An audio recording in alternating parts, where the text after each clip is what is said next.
Hello everybody, it's Wyvern here with another bit of Total War Warhammer 2 Quick Match gameplay. This time we are on a character drone playing as the forces of the Lizardmen against the forces of Bretonnians. And for this match I wanted to try something a little bit, well, experimental. Tic-Tac-Toe. So Tic-Tac-Toe, I actually did a bunch of games with Indie Pride, and many of those were trying to get some, like, test Tic-Tac and see if we could get good results out of him. And we kind of didn't. we had issues trying to figure out what matchups Tic-Tac would really shine in. And in hindsight, I was kind of thinking, and I figured, you know what, Bretonnia might actually be a good match for him, because Bretonnia tends to rely on its flying cav to deal with the Lizardman monsters. So if you actually surprise them with an air heavy comp, you might be able to pull something off. And so that's what we've done here. We've brought out air heavy comp, hoping my opponent would go at air heavy and sort of looking to test this out.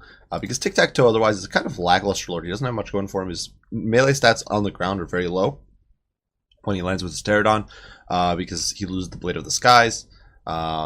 He's same thing with the Master of the Skies. It's only recharging if he's flying, so he doesn't get it in when he's on the ground. And yeah, he does get the drop sphere of Tiq-Taq, but that's about it. So he really doesn't have much going for him if he's not in the air. So regardless, going over things, we did bring Tic-Tac-Toe, looking to test this bad boy out. You can see here he's kind of crammed in with his Ripterdactyl horde. Crazy stats in the air, no doubt about it, except for his armor, which is definitely pitiful. He does have Vanguard, but I didn't want a Vanguard because I didn't want to get like a shot full of arrows or something. We do also have the Mask of the Heavens on him, which gives him +9 melee defense and +18 armor, and grants that to all the units around him. So all these Ripterdactyls, you can see the Colossus and Hunters up to 63 armor. Same with those Ripterdactyls. These guys are a little too far, but still a big AoE buff. And besides that, of course, he does have the Blade of the Ancient Skies, which is a nice self-buff. Monstrous self-buff. Focus Instincts, which is an AoE cold-blooded essentially. It doesn't grant leadership though. It does affect all the Ripterdactyls, and I think it's pretty important for the Colossus Hunters because they have a special ability here, the Toad Rage, where they get a huge boost to their damage output, but they get Rampage as well.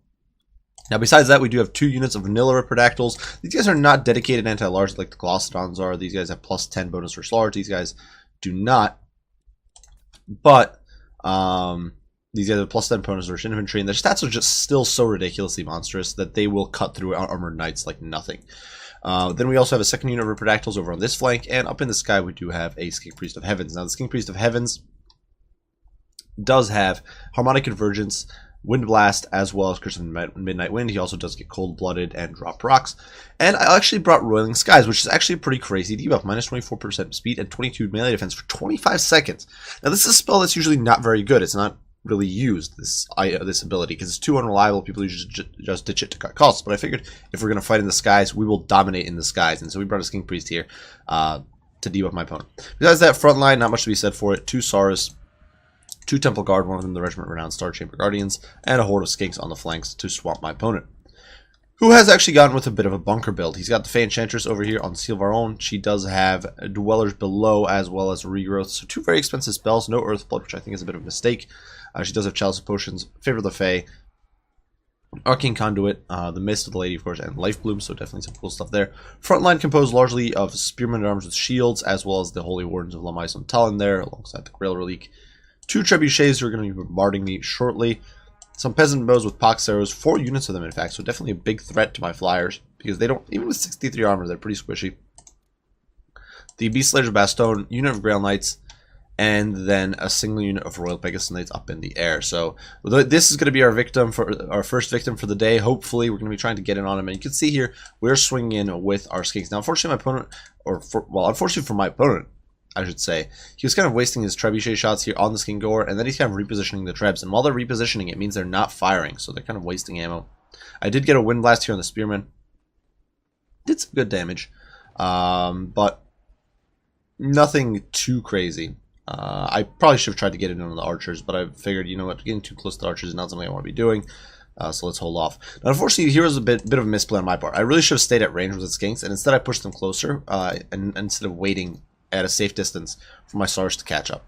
But you can see now we are going to start sort of engaging my opponent. These Skinks are going to dive in from the flank. These Skinks are looking to get us around, and my main line is now closing the gap. And you can see the Treb there actually firing in on the Skinks, definitely wasting its shots. It should be firing on the Temple Guard. And these guys are like, what are these guys doing? These peasants, they're like ready to run, I guess. They're facing the wrong way. Not sure what my opponent was thinking there. Regardless, the engagement is going to be going down. You can see the skinks here flanking around, looking to get into the cookie jar, trying to get in on the archers. And the problem is that if I don't engage here, I'm not sure I could actually win this front line fight under pressuring fire from the archers and with potential help from the Grand Lights. And I've got a lot of money wrapped up over here in these flyers. The Colossus 100 are 1,500 gold. The two Riperdactyls are 2,400. So this is like 4,000 gold right there. Another 1,500 or so for Tiq-Taq, another 1,000 probably for the Skink Priest. So that's like half my army, or maybe even more, wrapped up in the skies here. So what we're actually going to do here, you can see I actually misplayed, set my Skink Priest in, which was not intentional. It was simply a misclick. In the meantime, the skink cohorts here are just trying to bog down the peasants, prevent them from firing. You can see another unit of skinks here getting into the cookie jar while my opponent wasn't paying attention. He was too focused over here, dropping a Comet of Cassandora on my Temple Guard, and that worked pretty damn well. I did a lot of damage. But we are going to dive in here. You can see Crystal Midnight Wind going down on this blob. And at the same time, it's going to be hitting these guys with that melee defense debuff. And look at how bad these guys' stats are. Royal Pegasus Knights down to 16 melee attack, 50 armor, and 8 melee defense. So they are just going to get dumpstered here as the Riperdactyls dive in. And the Lizard Air Corps goes for the throat. And you can see the Royal Pegasus Knights do not last long. It was a few seconds, and these guys were absolute goners. Now, unfortunately, one of the things I do have to be very wary of, you can see we even got Toad Rage going on there. These guys get completely dumpstered and they're gone. But one of the things I do have to be very, very wary of with this build is the fact that I don't have healing. So all of these Riperdactyls have very low HP, only about 4,000 per unit. And that's going to be an issue. So here you can see we're going to dive in on the Grand Lights, denying them the charge. But once again, bit of a sloppy play here on my part. I dove in here. You can see my opponent actually barraging me with trebuchets before they get shut down by the skinks. But we're going to dive in here. But what I really should have done is I should have taken some Riperdactyls from the front and then swung around with the Colossodons from behind. And I could have gotten a much better engage here, gotten much more coverage. At this point, there's too many Riperdactyls in here, and they're actually blocking each other from engaging. So these Grand Lights are not fighting by full force. And they're a sustained melee unit with anti-large. Or not a sustained melee unit, but they're a unit with anti-large. They have non-AP, but that doesn't really matter against these units. And they've got physical resistance, immunity to vigor, all that sort of stuff. So even though they're getting dumpstered here, they definitely are having a far better time than they should be if I'd play this one competently. And with the regrowth hitting them, they're actually feeling even more refreshed and less likely to rout. So it's actually very difficult to break these guys. Once again, that lack of rear charge, huge misplay on my part. I end up shifting everything away as soon as I can, as soon as I rout these guys. And you can see the battle, despite being a bit sloppy on my part, is coming down to a win for us. You can see the Grail Relic here being kind of overwhelmed. The spears breaking under pressure. The Saurus just kind of winning out. I think there was a Dwellers below here that I just missed. Over here, the Fanchantress are running for dear life, getting pursued by Riperdactyls. The Skinks, actually, I think, lose the Spearman Arms, which is kind of sad. Skinks are literally one of the worst melee units in the game. And my opponent's army at this point is going to suffer army losses. So, definitely a fun little match. Trying a Tiq-Taq net wasn't an ideal match. I haven't really gotten to play against an full air build from Bretonnia. But I'm curious to see how this build would perform. I think it would actually have a pretty solid chance. The double Riperdactyl with the Colossodon Hunters, the debuffs from the Skink Priest. Keep in mind, I didn't use my full array of debuffs. I could have also been hitting my opponent, or hitting myself with Harmonic Convergence. If it was a big blob fight, I think it would definitely, you could get an edge here. It would be funny to go against like Bordello, who's gotten big buffs as well, to his Trident as well as his AoEs, so it'd be interesting for sure. But I do think Tiq-Taq, I think this, if you're looking for a niche for Tiq-Taq, I think Bretonnia is one of them. I think just like Royal Pegasus Knights and Pegasus Knights' real niche is like Beastmen, I think Tiq-Taq, if he's got a niche, it's against Bretonnia. That said, I do think there's a little bit of an issue with competition. Even though he might do pretty well against Bretonnia, do keep in mind that Tanwan can be brought in on a Riperdactyl. You can strip him down a good bit. You don't have to, you could actually bring like a Manticore or someone, which would be kind of funny. You can still bring a bunch of spells. You can bring like Flock of Doom, have utility. You can bring Wiston's Wild Form for that protective barrier. Bring Blade of the Serpent Stunk to give all your troops nearby poison. You don't even have to bring like the Black of Sotek, and you've got it all in one caster. So keep in mind that compared to Tiq-Taq, like sure, Tiq-Taq was a lot cheaper with the build I had there. Only 1,800 as opposed to like 2,400 or whatever you'd get with Tanwan. But the Skink Priest is another bit of cash on top of that. And in that game, the Skink Priest was costing me 880 gold. So the prices are about the same, and whether or not it gives you more utility is debatable. There's also the Slaughter Mage Priest of High Magic, which he can't directly support. He can't like directly fight in the air, but he's got the Tempest, which is pretty insane. It can really melt a lot of flyers. He's got Hand of Glory, which is not bad. He's got Apotheosis, so he can heal your troops. And so that's definitely something else to consider, is that there's other options. And if you go with a Slann Mage Priest, look at that. It's less. He's cheaper than Tiq-Taq with that build that I brought. And this is obviously without any, like, let's say we bring a fully kitted out boy.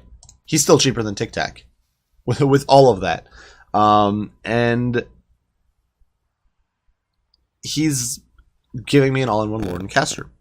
So, and honestly, in that point, you might even be able to cram in an extra unit of Ripperdactyls if you wanted to, or like a Skink Chief with or you could cram in like 2 Skink Chiefs with darts or something like that. So there's a lot of other stuff to consider, I think. It's definitely not as simple as just saying Tiq-Taq is the best Lords of Bretonnia, but I do think that if you're looking for a niche, for a matchup where he's going to shine, or has an opportunity to shine, or a decent chance at doing good work, Bretonnia is it. Regardless, I do hope you guys enjoyed the video. I do hope you found it entertaining and sort of fun, and hopefully gave you some ideas. I know this wasn't, like, when I was doing some games with Indy and we were trying to figure out what matchups he would be good in, we were really struggling. We couldn't really come up with much. We did some games, and yeah, we didn't really get much. So I thought, in retrospect, yeah, Bretonnia is probably a decent one, and I think that, yeah, if you're looking to make it work, that's probably the way to go. Actually, now that I think about it, the Red Crested Skink Chief is also probably not a bad choice for an air build. Because once again, he's dirt cheap. You can put him up on a Ripperdactyl. You can give him like an Opal Amulet, and for 1400, you've got a dirt cheap Lord with a pretty crazy self buff with the Warrior's Crest. And he also applies poison, which Tiq-Taq does not.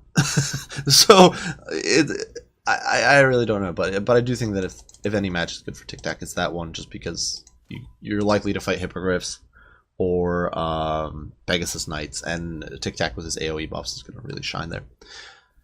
So, regardless, like I said, I do hope you guys enjoyed. Be sure to leave your comments, your critiques, your questions down below, and I'll try to respond as soon as I can. I do thank you all for watching, and I'll see you all in the next one. Bye for now.